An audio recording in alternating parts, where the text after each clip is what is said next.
पहले जब जब दुनिया में कुफ्र का अंधेरा छाया, शिर्क की तारीकी फैली, लोगों के आदत अतवार बिगड़े, मखलूक अपने खालिक से रूगर्दानी की, गुमराही ने अपना ढेड़ा डाला, जुल्म सितम का बाजार गर्म हुआ, कुछ खून का माहौल बर्पा हुआ। और जब अल्लाह ताला ने उस जुल्मत कदा को नूरानियत बख्शना चाहा, तो उस कौम की इमामत और पेशवाई के लिए, उस कौम की रहबरी और रहनुमाई के लिए अपने मुअज्जम और मुकर्रम अंबियाए किराम को दुनिया में मबऊस फरमाया। इस खाकिराने गिती में इस कौम की इमामत के लिए कभी आदम सफीउल्लाह आए, तो कभी नूह नजीउल्लाह आए, कभी इब्राहीम खलीलुल्लाह आए, तो कभी इस्माइल ज़बीहुल्लाह आए, कभी मूसा कलीमुल्लाह आए, तो कभी दाऊद खलीफतुल्लाह आए, तो कभी ईसा रूहुल्लाह आए, और सबसे आखिरी में हमारे और आपके आका वो मौला हजरत मोहम्मद सल्लल्लाहु अलैहि वसल्लम इस दुनिया में तशरीफ लाए।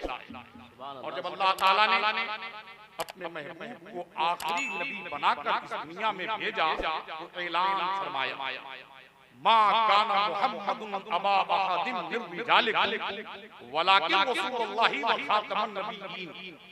मोहम्मद सल्लल्लाहु अलैहि वसल्लम तुम मर्दों में से किसी का बाप नहीं, लेकिन अल्लाह का रसूल और आखिरी नबी है। खुद आका फरमाते हैं, अना खातमुन नबिय्यीन ला नबिय्य बादी, मैं आखिरी नबी हूँ, मेरे बाद कोई नबी नहीं। मालूम क्या हुआ? अल्लाह ताला ने अपने महबूब को इस दुनिया में भेजा और नबूवत का दरवाजा बंद कर दिया, रिसालत का दरवाजा बंद कर दिया। अब इस दुनिया में कोई नबी पैदा नहीं होगा, कोई रसूल पैदा नहीं होगा, कोई पैगंबर पैदा नहीं होगा।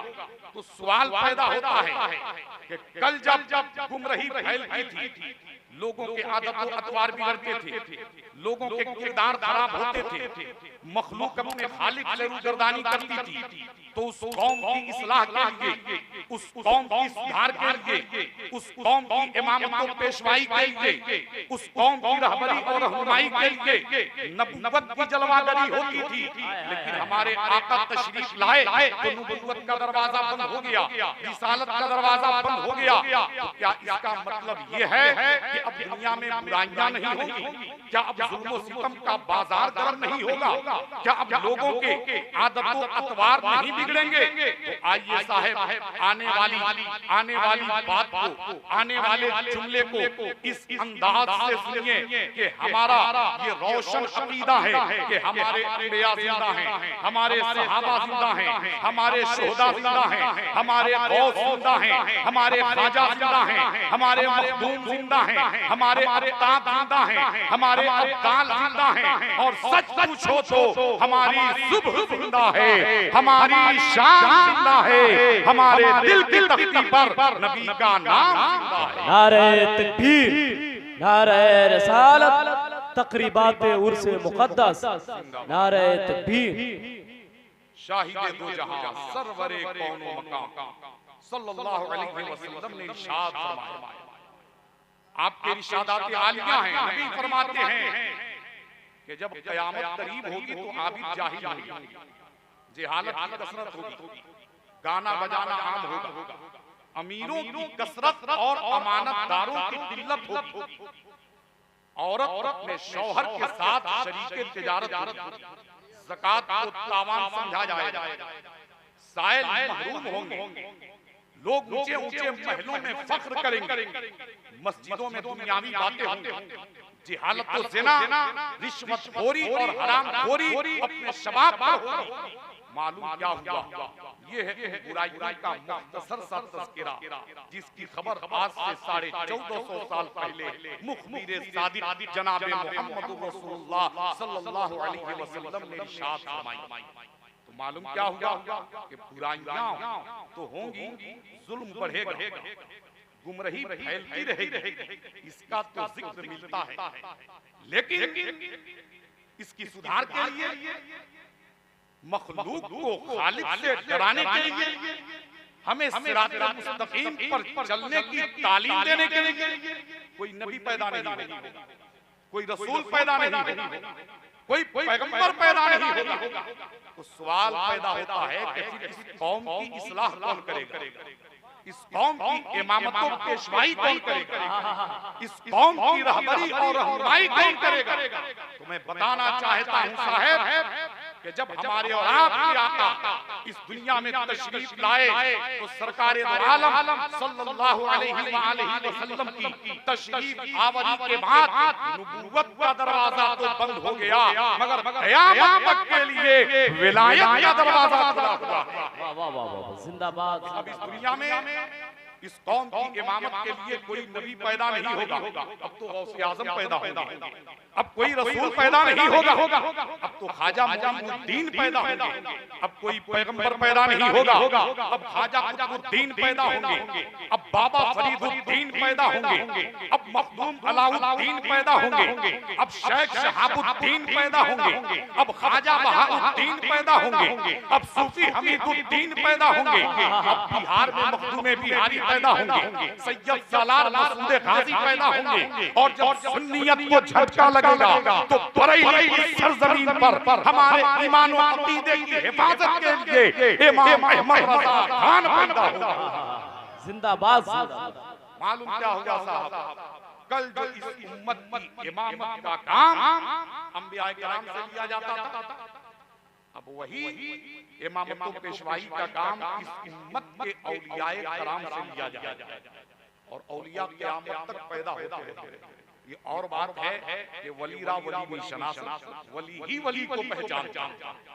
आम निगाहें वलियों को नहीं पहचानता, और कौन नहीं जानता कि भारत के तमाम मुसलमानों पर अगर एहसान है तो ख्वाजा गरीब नवाज। कौन ख्वाजा गरीब नवाज? जिनकी निगाहे इनायत, जिनकी निगाहे विलायत, किसी को कुतुबुल अक़ताब बनाया, किसी को नाफ़िउल इबाद बनाया, किसी को बाक़ी बिल्लाह बनाया, किसी को फना बिल्लाह बनाया, किसी को बख्तियारे काकी बनाया, किसी को फरीदुद्दीन गंजे शकर बनाया, किसी को महबूबे इलाही बनाया, किसी को साबिर कलियर बनाया। और उस ख्वाजा की जब निगाहें इनायत की है तो पूरे भारत में 90 लाख इंसानों को कलमा पढ़ाकर मुसलमान बना दिया। साहब, भारत के तमाम मुसलमानों पर एहसान है ख्वाजा गरीब नवाज। आज उर्स की तकरीब है, हजरत दाता मलंग शाह रहमतुल्लाह अलैह का सालाना उर्स का मौका, और आज की इस मुबारक महफिल में जो मैंने अपनी तकरीर का उन्वान मुंतखब किया है वो है रूह और रूहानियत। क्या बात है, जिंदाबाद। रूह और है, रूहानियत और है। जैसे इंसान और है, इंसानियत और है। आप कहेंगे इंसान और इंसानियत में क्या फर्क है? मैं कहना चाहूंगा साहब कि यहाँ जितने लोग बैठे हैं बज़ाहिर तो सब इंसान है, मगर ये कोई जरूरी नहीं कि सब में इंसानियत भी पाई जाए। इंसान तो सब होते हैं मगर इंसानियत किसी किसी में होती है। क्या बात। इसी तरह दुनिया में रूह वाले तो सब हैं मगर रूहानियत किसी किसी में होती है। अब आप कहेंगे इंसान और इंसानियत में क्या फर्क है? तो आइए साहब मैं बताना चाहता हूँ। इंसान तो वो है कि अगर कोई साइल दरवाजे पे आए, जी में आए तो दे दे, जी में आए तो भगा दे, मगर अल्लाह इरशाद फरमाता है वअम्मस्साइला फला तनहर, और हरगिज साइलों को मत छेड़। लेकिन हम क्या करते हैं, जी में आया तो दे दिए, जी में आया तो भगा दिया। लेकिन आइए मैं इंसानियत की झलक दिखलाना चाहता हूँ। एक बंदे खुदा इसके हलाल की तलाश में नमाज फज्र के बाद घर से निकलता है, सुबह से लेकर दोपहर तक मेहनत और मजदूरी करता है, चिलचिलाती हुई धूप में सर का पसीना पांव तक बहाता है।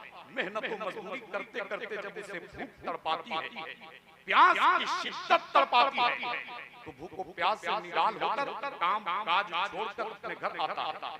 सामने दस्तरखान बिछा दिया जाता, घर में जो कुछ भी माहिज़र है सामने रख दिया जाता है। अब वो इंसान जिसने सुबह से लेकर दोपहर तक मेहनत मजदूरी की है, जिसने पसीने बहाए हैं, जिसका खुश्क होंठ बता रहा है कि इसे पानी की जरूरत है, जिसका चेहरा बता रहा है कि इसे खाने की जरूरत है, वो जल्दी जल्दी चंद दानों को एक जगह जमा करके एक निवाला बनाकर अपने मुंह में डालना ही चाहा। वो लुकमा उसके मुंह के करीब जा चुका था कि इतने में दरवाजे से किसी साइल ने आवाज लगाई कि मैं भूखा हूँ, मुझे अल्लाह के नाम पर खाना खिला दो। मैं भूखा हूँ, मुझे अल्लाह के नाम पर खाना खिला दो। अगर वो लुकमा मुंह के करीब ले जा चुका था, मगर सोचने लगा अगर मैं खुद खा लेता हूँ तो साइल को महरूम जाना पड़ेगा, और अगर ये खाना साइल के हवाले कर देता हूँ तो मुझे खुद भूखा रहना पड़ेगा। फिर उसने सोचा मैं अभी नहीं खाऊंगा, शाम के वक्त खा लूंगा। मालूम नहीं ये मांगने वाला साइल कब का भूखा है। उसने लुकमा जो खा चुका था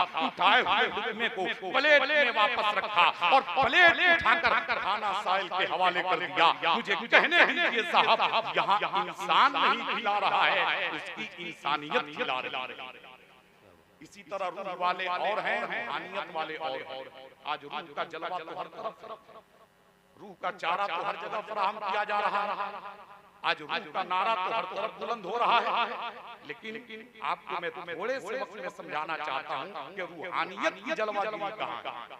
तो आइए सबसे पहले इंसानी वजूद के नुक्ते आगाज का हल्का फुल्का सरसरी जायजा लीजिए कि ये इंसान सबसे पहले क्या है। तो ये इंसान सबसे पहले माँ के रहम में पानी का चंद नापाक कतरा, अक्लमंदारा इशारा काफी, वो चंद कतरा पानी कुछ दिनों के बाद खून बनता है। कुछ हफ्ते गुजरते हैं कि उस खून से गोश्त का एक लोथड़ा तैयार होता है। कुछ महीने गुजरते हैं कि उस लोथड़े से आज़ा नमूदार होते हैं। उंगलियां, हथेली, बाजू, सीना, शिकम, हाथ, पांव, नाक, कान, जबान, बाल, दांत, यानी सर के बाल से लेकर पांव के नाखून तक मुकम्मल मुजस्समा तैयार हो गया। मगर हाल ये है कि माँ के पेट में आंख है मगर देखती नहीं, कान है सुनता नहीं, जुबान है बोलती नहीं, हाथ है हरकत नहीं। मालूम क्या हुआ, माँ के पेट में आंख तो है मगर बेकार है, कान है मगर बेकार है, जुबान है मगर बेकार है, हाथ है मगर बेकार है, पांव है मगर बेकार है। माँ के पेट में सब कुछ है मगर सब कुछ बेकार है, इसलिए कि उस जिस्म में अभी रूह नहीं। रूह कब आएगी? जब वो बच्चा 120 दिन का होगा, 4 महीने का होगा, तो जिस्म में रूह डाली जाएगी। जैसे जिस्म में रूह आई, हाथ में हरकत शुरू हो गई, पाँव में जुम्बिश शुरू हो गई। मालूम क्या हुआ साहब, ये आंख नहीं देखती और ना ही इस आंख का ढेला देखता है, बल्कि इस आंख के झरोकों से रूह झांकती है। ये कान खुद नहीं सुनता, बल्कि कान के पर्दे पर रूह की पहरादारी है। अगर इस जिस्म में रूह है तो जिस्म बाकार, जिंदाबाद ने साथ छोड़ दिया तो यही जिस्म बेकार। मालूम क्या हुआ साहब, हमारा चलना फिरना, उठना बैठना, सोना जागना, खाना पीना, आना जाना, दौड़ना भागना, इन सारी चीजों पर अगर हुकूमत है तो रूह है तो सारे मनाजिर जिंदा हैं और रूह निकल गई तो सब मुर्दा हैं। लेकिन मैं बताना चाहता हूं कि 9 महीने के बाद जब बच्चा जिस रूह के साथ पैदा होता है, तो जब तक इस जिस्म में रूह बाकी है तो बदन में इतनी नाजुकी कि अगर सुरमा लगाते वक्त हाथ की सलाई बन जाए तो दिन भर गरम गरम आंसू बहे, आंसू से रुमाल तरबतर हो जाए, चैनो सुकून खत्म हो जाए, आंख सुर्ख हो जाए। मालूम क्या हुआ कि जब तक इस जिस्म में रूह बाकी है तो ये आंख सुनने की सलाई को बर्दाश्त ना कर सकती, ये आंख छोटे छोटे कीड़े मकोड़े को बर्दाश्त ना कर सके। लेकिन यही रूह इस जिस्म का साथ छोड़ दे तो आंख का ढेला निकाल कर जमीन पर रख दीजिए, बदन को बूटी बूटी करके कीमा बना दीजिए, हड्डियों को चूर चूर कर दीजिए, कोई आह नहीं, कोई उस नहीं, कोई चीख पुकार नहीं। मालूम क्या हुआ,